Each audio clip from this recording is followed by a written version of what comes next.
Peace, family, and welcome back to another episode of Underground Railroad Radio. This is your host, Brother Rich, and I'm back on the radio with the one and only Professor Griff. Welcome back to the program, brother. Give thanks, man. Glad to be back. Good, brother. How you feel? Everything's great, brother. Everything's been getting better. I'm glad to have you on the program tonight. It's Wednesday night. For those who don't know when we tape these shows, for now it's pre-recorded, but it's Wednesday night. It's what people would call Thanksgiving Eve, Professor Griff.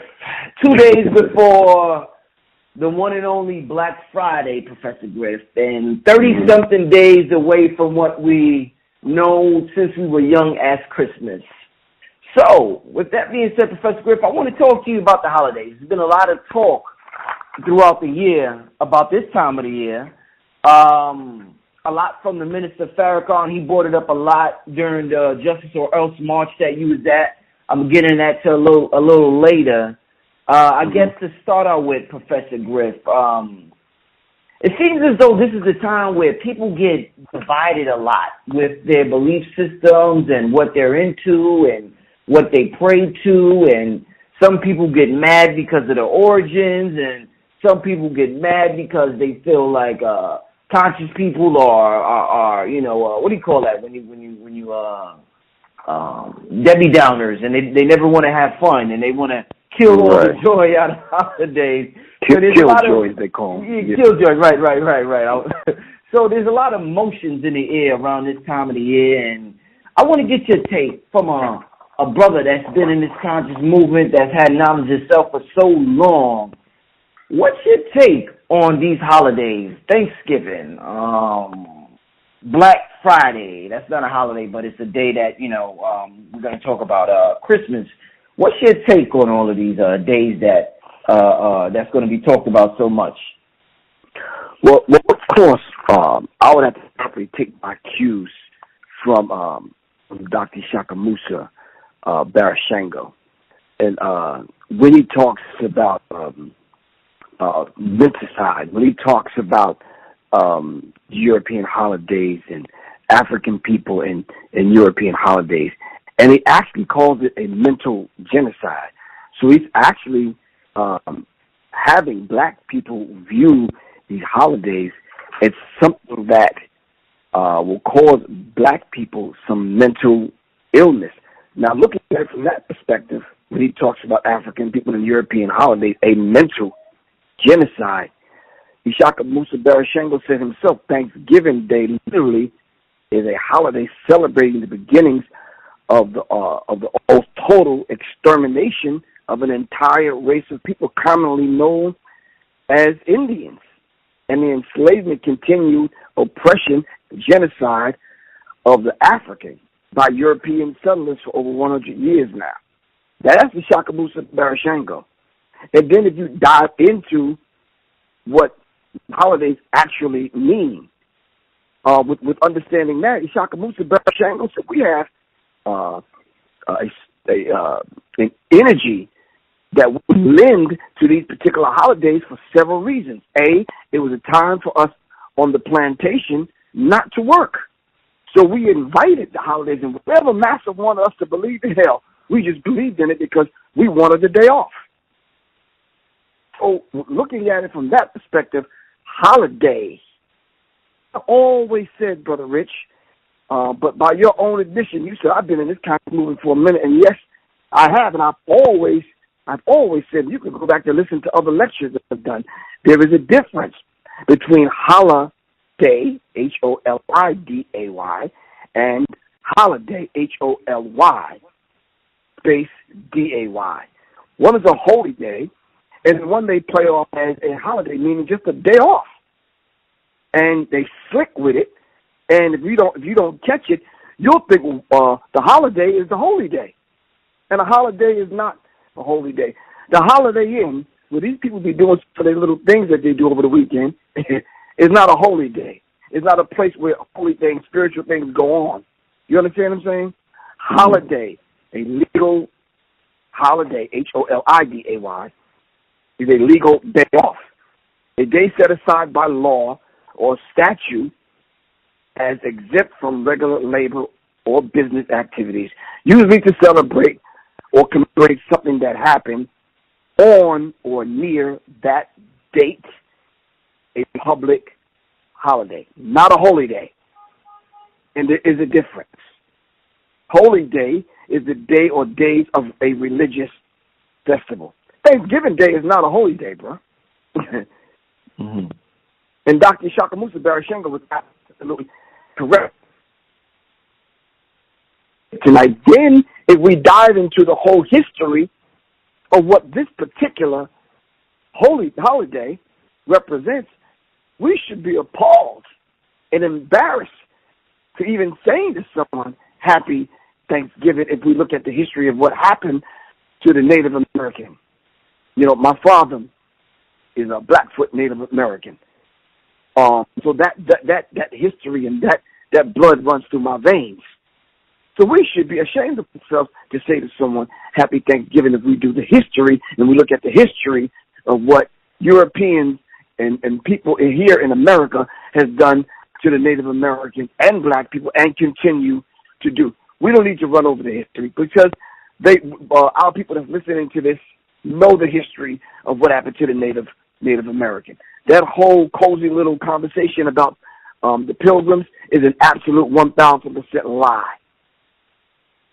Sitting down, having dinner to celebrate, yada, yada, yada, whoopie, whoopie, whoop. Right, sure. Tell that to someone else that don't read and study. Not read and study conspiratorial view of history, but read and study the average book that white America has put out in their educational system. So we need to understand. So our black people in America, we suffer a mental genocide when we lend our spirit and our energy to these holidays that white people in America play off as holy days. I want to move one day ahead of Thanksgiving into what this country calls Black Friday. Now, there's been talk all year about, because of what's going on in the what we're seeing taking place in the media and all over the world globally, there's been a call amongst many of the quote-unquote black leaders to boycott Black Friday, a day in which retailers make the most money. A lot of black people, Professor Griff, feel as though, just talking to people. Some people feel as though, you know what, Professor Griff, let's say I'm a single mother or a single father. Mm-hmm. Take care of my child. I live in New York, so rent is sky high. I live in a little shoebox for an apartment, so we don't have much space. So all my money goes on bills. My kids want to celebrate Christmas. My kids want nice things. There just so happens to be this day of the year that I can get a discount on things that my kids so happen to want. I may be able to save $500, $1,000, or whatsoever. This day comes around. The black community says to boycott. Some people look at it from an economic perspective, and they say, "Why boycott? If this is my opportunity to save money. I've been paying bills the whole year, Griff. I got these children. All I do is pay. This is my opportunity to save money." So some people don't see the logic in boycotting the day that you could save money when you could boycott the rest of the year when you can't save money and save money this day. So what's your whole take on the whole boycott Black Friday movement and the people that feel like this is their opportunity to save money? Why do we choose this day? Why not the rest of the year? But I think it's a very critical and strategic move. If you study military science, if you study Dr. Claude Anderson's work, even if you study Dirty Little Secrets about Black history, its heroes and other troublemakers by Claude Anderson, not to mention Black Labor and White Wealth, not to mention Powernomics, which is probably the most popular one. But if you study Claude Anderson's work, this is a very strategic time to boycott, simply because if white America plans to continue their oppressive spirit and mindset and agenda that they have put on black people over and over and over and over again, and we've tried every way imaginable to get justice for our people here in America. what other alternative do we have if we have tried every means to get white people's attention to the point where they will stop and at least attempt to give us justice in a criminal justice system? A lot of people over the years, Brother Rich, in doing these interviews with you and doing lectures and doing research, a lot of people says, okay, well, if nothing else will work, we need to try an economic, come at them economically, come at them with an economic boycott. The thing is, do black people have the will to do it? And this is what you're asking in reference to your question. Do we have the will to use this particular method and means to get justice from white people? Do we have the will to pull off an economic boycott and get white people's attention and direct some of this attention towards the injustices that black people are experiencing here in America? So now, if you look at what Dr. Martin Luther King said when he talked about white people and capitalism and poverty, not to mention what Minister Farrakhan said, but just in a nutshell, let's go over some of those things real quick. He said boycott Black Friday. And if he said from November 27th to January 1st, just don't spend no money with white people. Even if, Brother Rich, you're that individual that has worked all year and you want to do something nice for your children. This is desperate times call for desperate measures, Brother Rich. We have to be able to put this in place at least one time in our lives to let ourselves know, okay, everything else has failed, let me try this. And I'll just have to buy my child something on January 2nd. You understand what I'm saying? Preferably begin the mindset and the spirit of buying it from someone black. All right? Try to put some of these economic and practices into place that Claude Anderson and other brothers and sisters that have sacrificed their lives to put in place. At least let's try it. Now, I'm sure for one time in our lives, we can put the conscious effort and the masses of our people before ourselves at least one time so we can get justice in America. Because yesterday it was someone else's child shot down, tomorrow it could be yours. But Minister Farrakhan said, boycott Black Friday, up with Jesus and down with Santa, which is an extension of the justice or else, and I guess this is the or else part. Now, the whole idea of the Jesus thing, I can't really speak on that right now because that's a whole subject in and of itself. But the whole down with Santa thing I've been doing ever since I got knowledge of self, Brother Rich. That cracker ain't never slid down my damn chimney. You understand what I'm saying? And none of the chimneys I know of anyone that I was either remotely related to, especially some of the brothers and sisters I knew that lived in the projects, because in the projects, you had no damn chimneys. But Minister Farrakhan said we choose not to spend dollars on Black Friday, Black Saturday, Black Sunday, Black Monday. We are not going to spend our money for the rest of the year with those companies that we have traditionally spent our money on. Now, Brother Rich, we could take 10 minutes out and list all the companies, but I think it'd be a waste of time simply because our people know who we spend our money with. And we know we need to stop that. And like I said, we need to at least put into practice this kind of strategy in order to show white people. Now, listen, this is something I've always done, Brother Rich. This is something you don't have to tell someone that's conscious not to celebrate the holidays for what it means non-spiritually and non-religiously. You don't have to tell someone conscious not to give your money to white people every year, to go in debt and do all the foolish things that we do. But for those people that's just now coming into consciousness and need to understand this particular strategy, all right, someone said to me 2 hours ago, they were thinking about buying a new TV. And Brother Rich, I need a TV right damn now.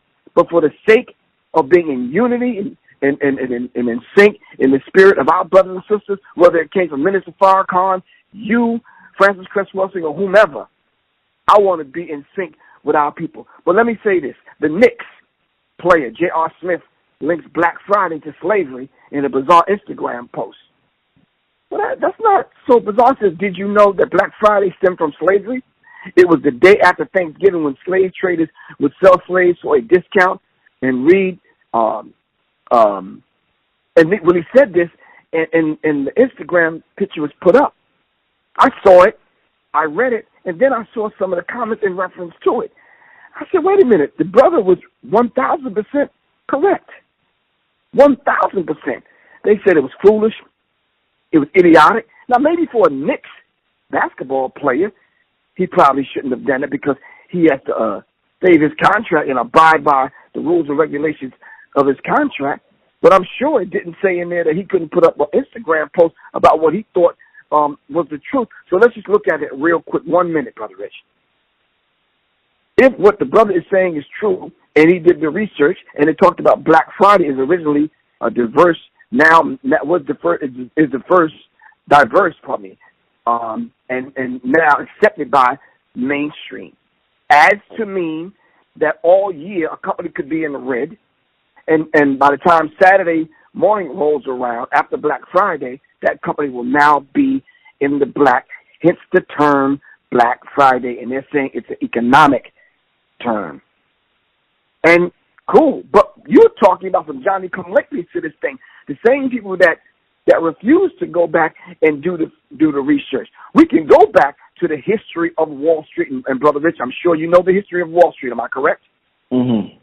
The history of Wall Street teaches us that they used to sell slaves and auction slaves off down on Wall Street. We're talking about down where the Twin Towers came down, Chambers Street. They used to sell slaves in order for them to save face, so to speak, and come off a lot more civilized. They actually built a wall so people could not see what was going on down on, quote-unquote, Wall Street. Hence the term Wall Street. They built a wall so people wouldn't see what was going on. So when the brother, J.R. Smith, made the comment, he was dead on. Now, in the Instagram post, if he didn't put enough information to sue the savage idiot, right? Because they called him a fucking idiot. And dealing with his Instagram post that he put up. But the people that responded to the Instagram post didn't do the history and come up with the factual evidence that what this brother was saying was absolutely true. Dr. Martin Luther King said white people, he says the thing that's wrong with America is white racism. Now, we've never heard this from Dr. King because this is the kind of information that white people will not feed us simply because we understand that Dr. Martin Luther King was getting a lot more radical in his latter years. He said white folks are not right. It's time for America to have an intensified study on what's wrong with white folks. This is Dr. Martin Luther King. He said, I'm sorry to have to say to you that the vast majority of whites in America are racist, either consciously or unconsciously. I may not get there with you. He says, the truth is, more than likely I won't. But this is coming from Dr. Martin Luther King. He said the American people are infected with racism. It is the autobiography of Dr. Martin Luther King, page 350, and I'm not making this up. But they don't want to feed us that radical Dr. King. Stick to I Have a Dream, and that's it. And that's as much as you get from white people about Dr. Martin Luther King. Man, you said page 350, huh? Exactly. Now, for King Simons and the rest of the brothers out there that do the numerology, Stein sat up. And he also talked about capitalism and poverty. Wow. Now, a little earlier you mentioned, Professor Griff, the whole Farrakhan with the whole up with Jesus, down with Santa. I had a radio show with Dr. Ajwa Kwesi last week, and we were talking about the Kemetic origins of Western Christianity, and he was breaking down, the cosmological origins of Christmas and the Sirius star system and the winter solstice, and he went into all of that, and you guys could listen to the radio show for more info on that. But the question I have for you is that, as far as Farrakhan and other people saying up with Jesus, down with Santa, Professor Griff, do you see anything wrong with person using Jesus, a person who may have never existed, except for the debate. A lot of people feel he never existed. It's just a ripoff from, comedic, what do you call that? Comedic mythology.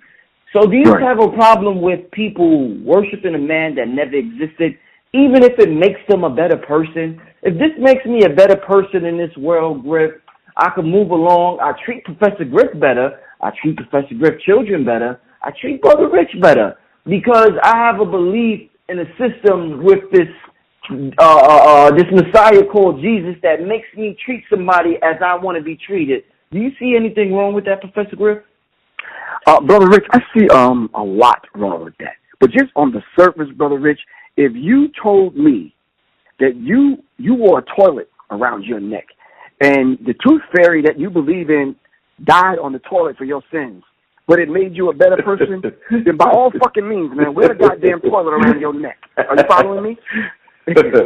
But don't take that tooth fairy and wrap it around my neck to strangle me with it, Brother Rich, in reference to your particular belief. Are you following me?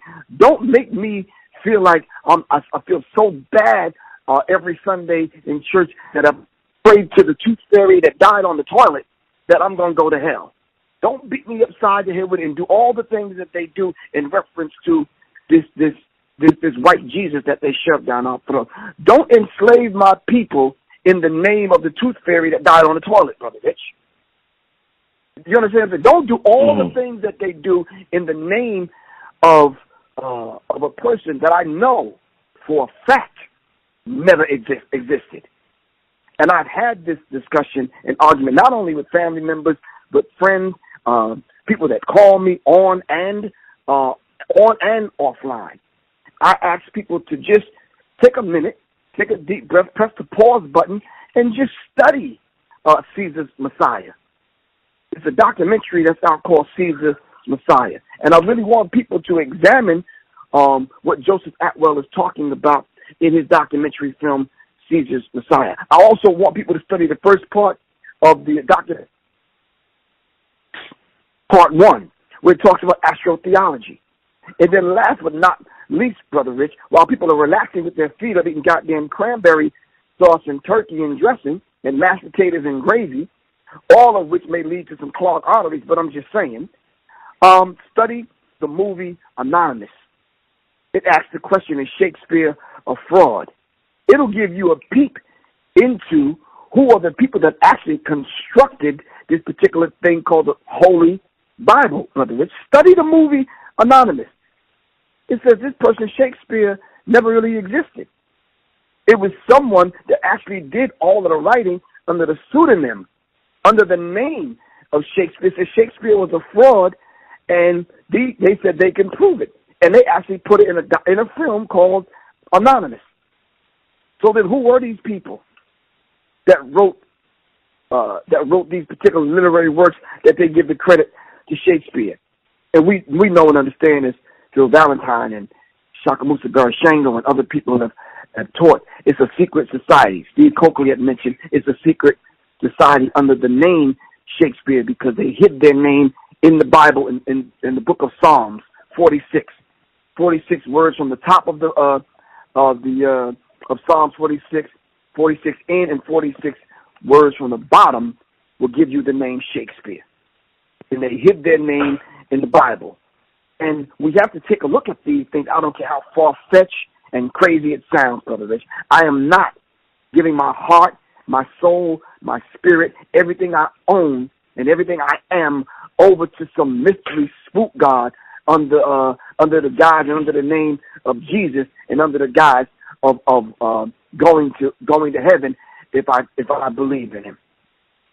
Simply because they've taught me to say that he's my personal Lord and my Savior. And then they swear up and down they have historical evidence that this person existed in history. There's no factual documentation that the white man that they claim to be Jesus, that died on the cross, the bloody dude dying on the cross, ever existed. And I offer people a challenge of $1,000 out of my my brother Richard's back pocket that I will give you if you can prove that to be true.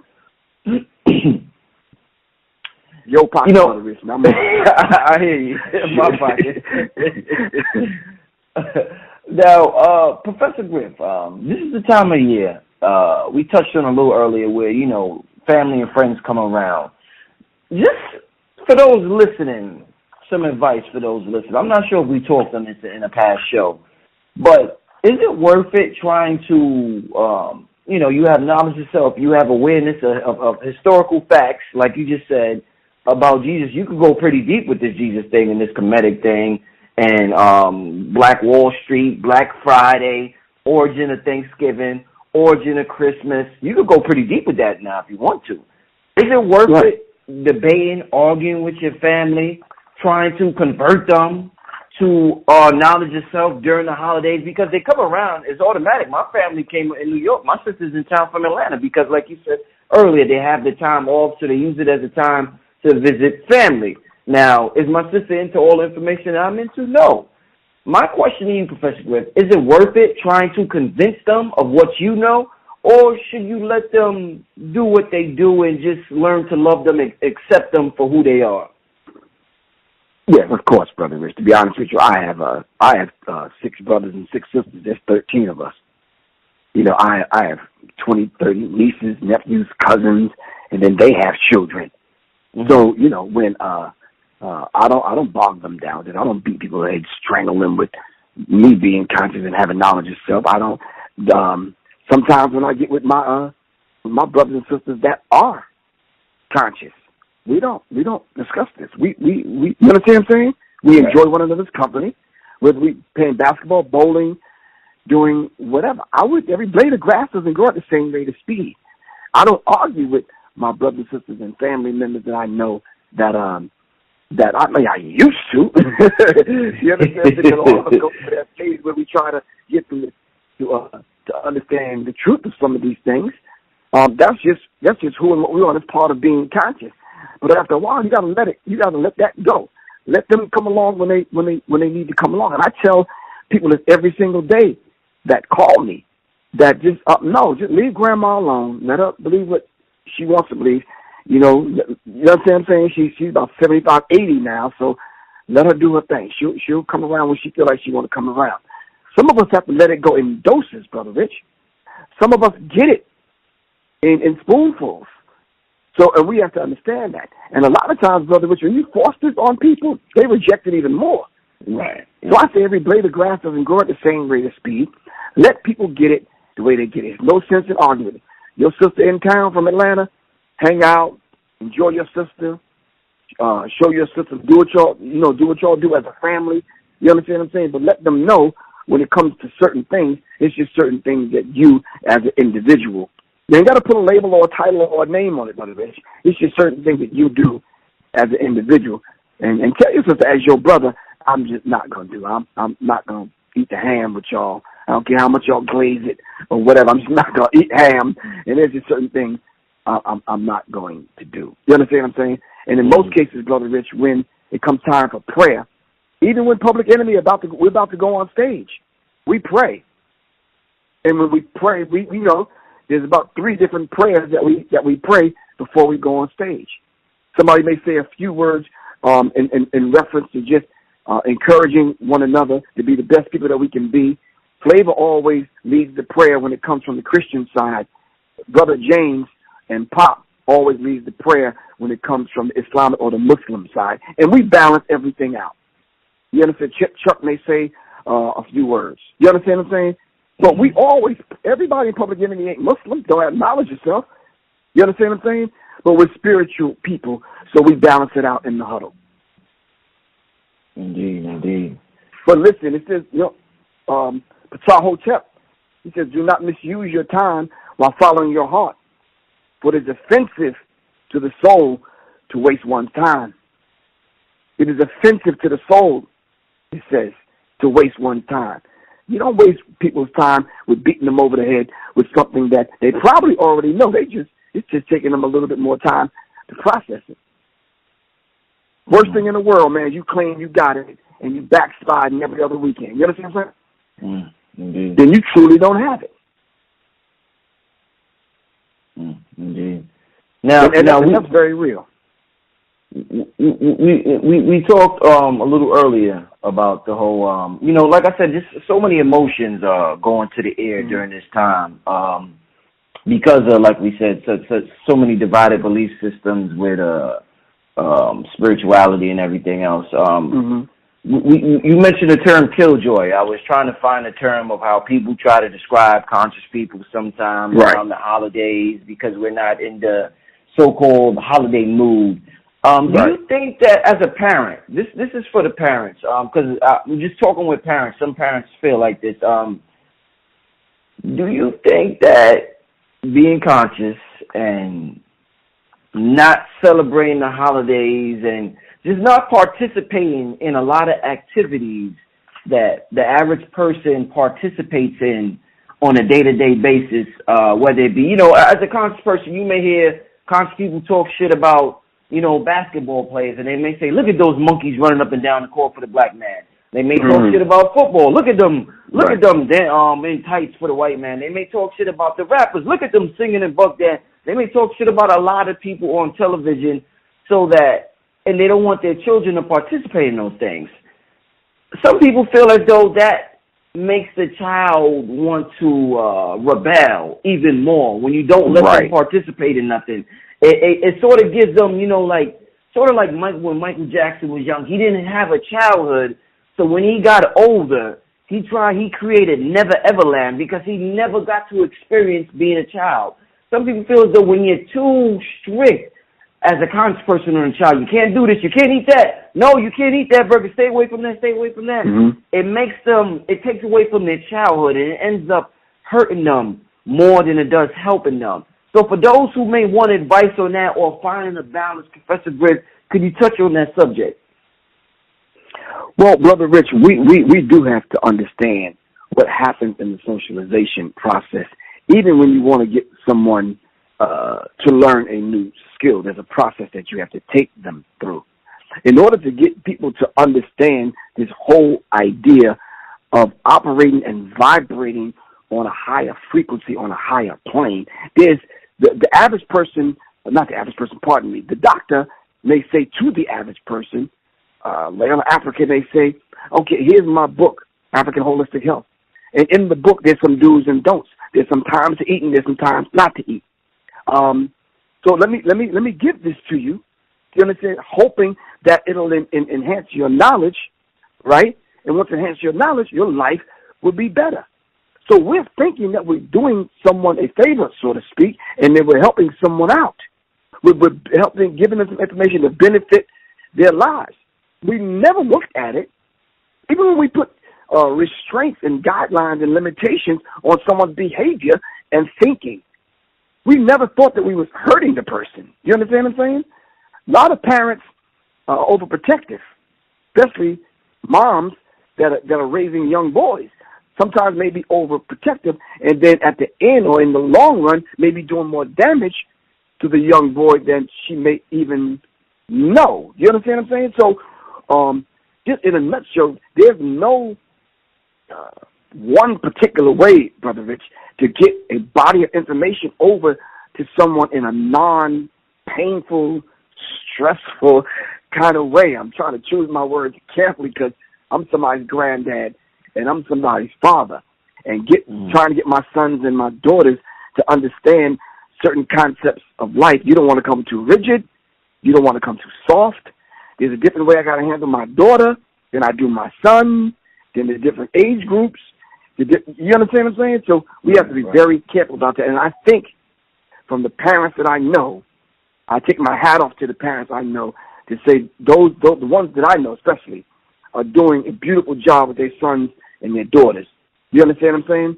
And by getting this information over to them. Now, balancing out the behavior, Brother Rich, is probably another thing to have that behavior, to have that walk match the talk, so to speak, I really want to say. Because if we're going to talk it, we have to be able to walk it.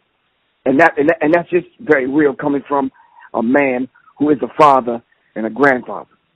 All right? But now, when we talk like that, Brother Rich, we have to look at the reality of what it is. And Dr. Amos Wilson said, Blueprint for Black Power. He says, for blacks, Christianity disempowers and induces a sense of moral inferiority. Preaches submission, subordination, and obedience, and associated with material deprivation, and sanctifies material discomfort and suffering. And this is the thing that Christianity preaches. While at the same time, the pastor ain't following that. Mm-hmm. The pastor and the preacher's getting paid. Are you following me? But everyone else has to be poor. So back to your other question. You damn right. Black Friday, the average Christian gonna go out and catch a sale. Shit. You understand what I'm saying? Right. And we have to understand it. And then the way they fashion this Savior character is as though he has some old-ass sandals, an old-ass robe. He didn't even have a designer robe. You understand what I'm saying? Right. And making us believe and think and having the spirit that we have to subject ourselves to being poor all the time. And the whole myth of it all, I've heard Phil Valentine and Oshawa Kwesi and a few other people talk about this whole idea of the myth. Here it says a myth is a traditional or legendary story, usually concerning some being or hero or event with or without determinable basis or facts or a natural explanation. So a myth, it could be the Yaqub myth. And then we extract from the myth the lessons that we need to learn. Some people say, well, Yaqub, Elijah Muhammad presented Yaqub, the big-head scientist, but he never existed. I say, okay, fine, but I extracted the lessons, and I'm looking at these people today on how they use the science of what Yaqub taught to clone human beings. And then I turn around to them same people and say, well, you tell me whether or not he existed. It's just a myth is an unproved or fact collective belief that is used to justify a social institution, i.e. the church. A lot of what black preachers and pastors teach and preach, it's not even in the Bible, Brother Rich. Hmm. Paganism. Mm-hmm. That stuff is not in the Bible. It's in this new Bible because they remixed it. They did a puppy remix on the Bible. Right, but that stuff is not in the Bible. It's just pagan, one of a people or community observing the polytheistic religion as ancient Romans and Greeks. I'm like, wait a minute, this stuff is not even in the Bible. It says where the word pagan is found. Where's the word pagan found in the Bible? If you compare these four major Bibles, you will find that the word pagan is not consistently translated throughout the different Bibles. King James Version, pagan is mentioned no times, Brother Rich. The New King James Version, pagan is mentioned 12 times. So how the hell did they change the Bible? I thought that was the infallible word of God. I think not, sir. I think not. Then the New International Version, the New American Standard Version, the one that the Jehovah's Witnesses use, and these other people, come on, man. The one that's in the drawer at the hotel, who are them people? Gideon people, Bible, and it's about another 42 more Bibles, Brother Rich. The word pagan may be mentioned one time, 3 times in one, 4 times in the other. Come on.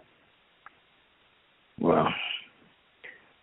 So I guess we wrapping it up early tonight. I got one quick last question for you, Professor Griff. I'm curious. I want to get your opinion. What do you think about Kwanzaa and are people celebrating Kwanzaa? What's your take on that? Because I've heard conflicting things about Kwanzaa. I've never, Brother Rich, have taken my time out to celebrate Kwanzaa. I know some people are like, what? I've been to some Kwanzaa celebrations because I understand the principles that need to be put in place. I'm not going to go on a rant about Maulana Karinga and he's an agent and that kind of thing and blah, blah, blah, blah, blah. I've settled on the best part, Brother Rich. I extract the principles that were given to us and use them as building blocks to help build my person, my character, my bond between the brothers and sisters that do. Would I tell anybody not to celebrate Kwanzaa? No, I would never do that. All right? If you're moving away from these unholy days that the white slave master put on us, Kwanzaa is probably one of the best things we can do to move ourselves away from celebrating Christmas and New Year's Day. You understand what I'm saying? I extract the best part and I settle on it, Brother Rich. But I don't get dressed up in the kente cloth and go through the rituals and ceremonies that they do at a quote-unquote Kwanzaa celebration. I've spoken at 4 or 5 Kwanzaa celebrations, and at that particular time, I would put on the traditional dress, go through the traditional rituals and ceremonies that they do, and be with my brothers and sisters. Definitely, definitely. Dr. Amos Wilson says, if another person rests on your ignorance, and they do, they will educate you into ignorance. If another person rests on your ignorance, and then that's how they handle you and kind of deal with you, they will educate you in a way right on into being ignorant. And a lot of times you got to dive into Amos Wilson's work and piece it apart. Dr. John Henry Clark said the cruelest thing slavery and colonialism did to the Africans was to destroy the memory of what they were before foreign contact, before we came in contact with these people. Let me ask you a critical question. Where was Kwanzaa when we were on the continent? Some people may answer that question and say, well, we didn't need a Kwanzaa because we were steeped and stooped in African tradition. We weren't Kwanzaa. Kwanzaa, well, we didn't have to celebrate a quote-unquote Kwanzaa because we had those principles already in place in what we did every day in the village, and that's a beautiful thing. Then we need to get back to that. We need to become that. Martin Luther King says the Americans' collective buying power of $1.3 trillion, Brother Rich. We can institute and put in place in the educational and the political system and a cultural system anything that we want to put in place. We can do it exactly what John Henry Clark said. We can go back and remember. We can put the members back together. We can all that ancient science that we used to have and the festivals and ceremonies that we used to celebrate. Dr. Martin Luther King was absolutely correct, and I take my hat off to the Honorable Minister Louis Farrakhan for resurrecting Dr. King's words when he talked about the inequality and the redistribution of wealth and the redistribution of pain. He says, if our economy, the economic system is to survive, there has to be a better distribution of wealth in America. We can't have a system where some people live this super fly life and some of us are extremely poor.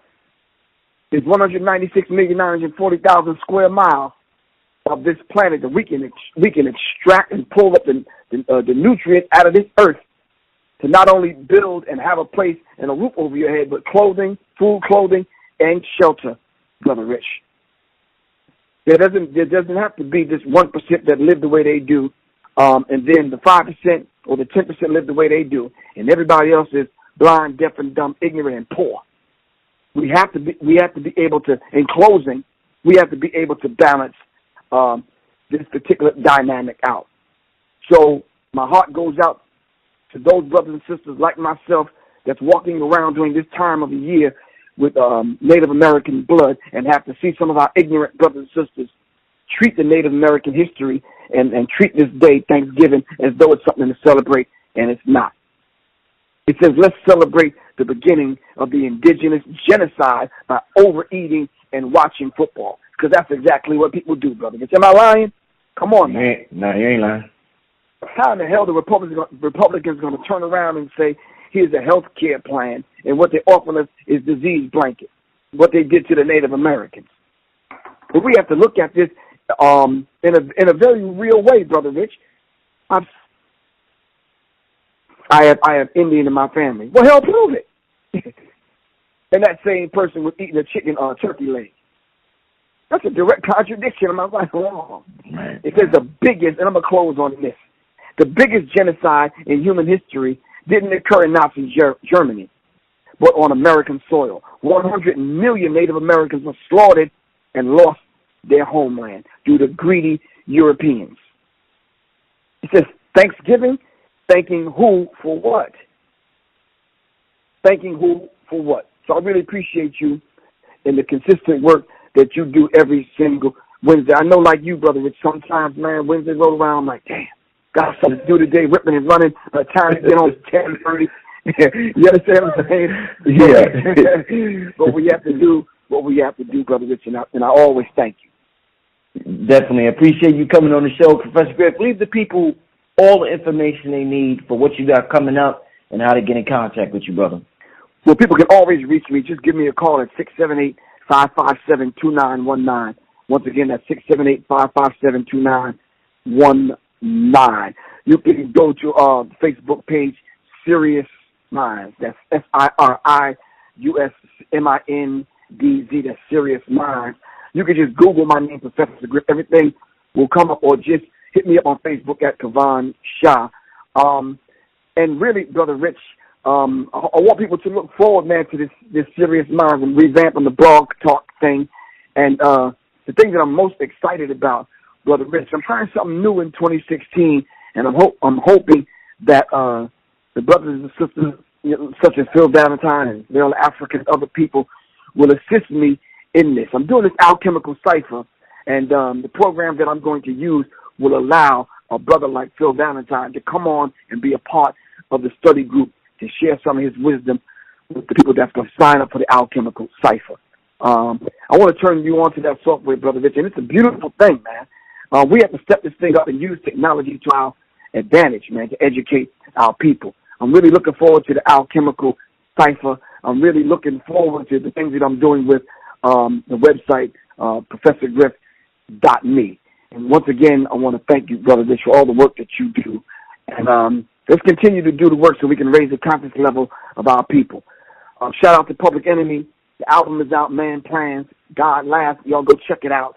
And last but not least, Millennium 5 is launching in April, Brother Rich. We're going to go after all of these artists that have a desire to get their music out, to get their talent out, to perform on stage and get their music out. We're going to offer a way to empower every artist on the planet, Brother Rich. www.millennium5.com. It's MILLENNIUM, the number 5.com, Millennium 5. Y'all check it out. Hit me up and let me know what y'all think. Love you to life, Brother Rich. Indeed, man. You got a lot going on, brother. You a busy let me tell you something, man. You're going to be super busy, man. A group of people. I know I'm going to be really busy, but that's the beautiful thing, man. I'm in the middle of the Psychological Covert War Hip Hop Part 2, and I'm on some downtime right now, getting certain software in place, and I'm writing the book to get it out in February. But I'm up for the challenge, man. You understand? I got a renewed spirit. I took time to myself, went into the self to repair certain things and healing from certain things, and I got a renewed spirit, so I'm going after it, man. That's what's up, brother. And on that note, family, this is Brother Rich, Underground Railroad Radio with the Professor Griff. We signing out. We see y'all next week. Peace. Peace.